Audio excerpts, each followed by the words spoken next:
Cursed Forest of Ravenwood. Once upon a time, there was a small town in the middle of nowhere called Ravenwood. The town was nestled deep within a forest, surrounded by mountains, and was only accessible by a single winding road. The people who lived in Ravenwood were simple folk, and they never ventured out of the town. They believed that the forest surrounding their town was cursed, and that anyone who dared to leave the town would never return. Despite the superstitions, a young couple, Sarah and Jack, decided to move to Ravenwood. They had heard stories of the town's beauty and tranquility and thought it would be the perfect place to start a family.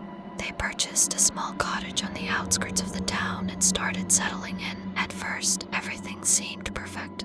The town was indeed beautiful, and the people were friendly.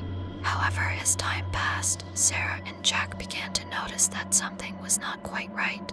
They heard strange noises at night, and sometimes it felt as if they were being watched.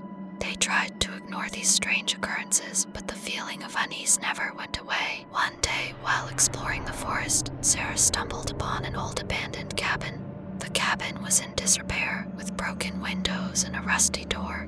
Despite its dilapidated state, Sarah felt drawn to the cabin and decided to explore it further. As she stepped inside, she was met with a wave of cold air, and she felt a shiver run down her spine. The inside of the cabin was in complete darkness, and Sarah fumbled around for a light switch. As she searched for the switch, she heard a faint whisper. At first, she thought it was just her imagination, but the whisper grew louder and more distinct. "Leave this place," the whisper said, "before it's too late." Sarah's heart was racing as she turned around to leave. However, she found that the door had locked itself from the outside. Panic set in as she realized she was trapped. She called out for Jack, but her voice was met with silence. As she waited in the darkness, she heard footsteps approaching. The footsteps were slow and deliberate, and they seemed to be getting closer. She could hear the breathing of someone standing right behind her. Suddenly, the lights flickered on, and she saw a figure standing in front of her. It was a tall, dark figure with glowing eyes. Its skin was pale, and it had long, bony fingers. Sarah tried to scream, but the figure covered her mouth and whispered in her ear, "You shouldn't have come here. You're not safe." Sarah closed her eyes, praying that it was all just a bad dream. When she opened her eyes again, she found herself back in her cottage. Jack was sleeping peacefully next to her, and everything seemed normal. She tried to shake off the feeling of dread, but she couldn't shake off the feeling that something terrible was going to happen. As the days went by, strange occurrences began to happen more frequently. Jack started to act strangely, and his behavior became erratic. He would wake up in the middle of the night and wander around the house aimlessly. Sarah started to feel like someone was watching her all the time. Every time she turned around, she expected to see the tall, dark figure standing there. One night, Sarah woke up to find Jack gone. She searched the house and called out his name, but he was nowhere to be found. She went outside, and to her horror, she saw Jack standing in the middle of the forest. He was staring at her with glowing eyes, and his skin was pale like the figure she had seen in the abandoned cabin. She approached him cautiously, but he suddenly lunged at her, his fingers turning into sharp claws. Sarah ran for her life, but she could hear Jack's footsteps closing in on her. She tripped and fell to the ground, and as she turned around, she saw Jack standing over her, his eyes still glowing with a menacing light. "Join me," he whispered. "Join me in the darkness." Sarah closed her eyes and prayed for a miracle. Suddenly, she felt a warm light envelop her, and the darkness around her began to recede. She opened her eyes and saw a group of people standing in a circle around her and Jack.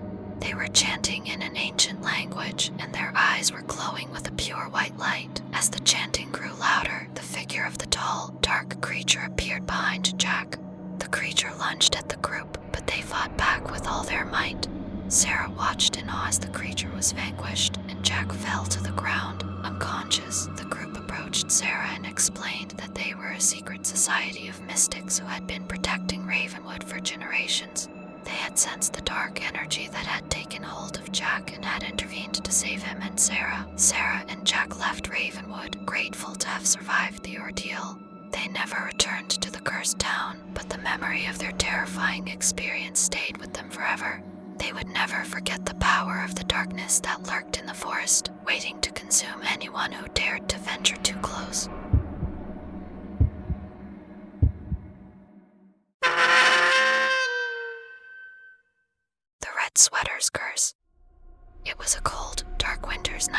father walked into a thrift store.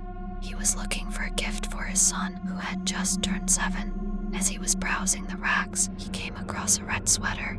It was made of wool and had a snowflake pattern on the front. The father thought it was perfect for his son, so he bought it and took it home. The son was thrilled with the gift and put it on immediately. He wore it all day and all night, refusing to take it off. The father thought it was just a phase and that his son would eventually get tired of the sweater and take it off. However, the days turned into weeks and the son still refused to take it off. One night, the father heard a strange noise coming from his son's room. He went to investigate and found his son asleep, but the red sweater was covered in blood. The father was horrified and thought that his son had injured himself. He quickly took the sweater off and saw that his son's neck was covered in bite marks. The father thought that maybe it was just a coincidence and that his son had been bitten by an insect.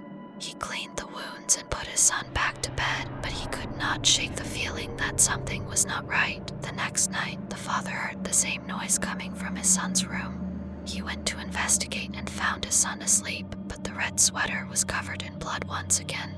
The father was now convinced that the sweater was somehow causing the wounds on his son's neck. He took the sweater and examined it closely, but he could not find anything unusual about it. He thought about throwing it away, but he did not want to upset his son. He decided to wash the sweater and give it back to his son. The following night, the father heard the noise once again. He went to his son's room and found him asleep, but the sweater was covered in blood once again. The father was now terrified and did not know what to do. He thought about taking his son to the hospital, but he did not want to explain how his son's neck had been bitten. The father was determined to find out what was causing the bites on his son's neck. He decided to stay up all night and keep an eye on his son's room. As he was waiting, he heard a strange whispering sound coming from the closet. He opened the closet and saw the red sweater hanging on a hanger. As he approached the sweater, he could feel a cold breeze coming from it. He looked closely at the sweater and saw that it was pulsing, almost as if it was alive. The father realized that the sweater was somehow feeding on his son's blood, and he knew that he had to destroy it. He tried to rip the sweater, but it was too strong. He tried to cut it with scissors, but the scissors broke. He tried to burn it, but it would not catch fire. The father realized that he was dealing with something beyond his understanding. As the night turned into dawn, the father was exhausted and defeated. He could hear his son stirring in his sleep, and he knew that the sweater would soon be drinking his blood once again. The father made a decision that would change his life forever. He put the sweater back in the closet and left the room, closing the door behind him. The next morning, the father's son was found dead in his bed, covered in blood. The father was consumed with guilt and grief, knowing that he had failed to protect his son. He tried to tell the authorities about the sweater, but they did not believe him. They thought that he had killed his son, and he was arrested.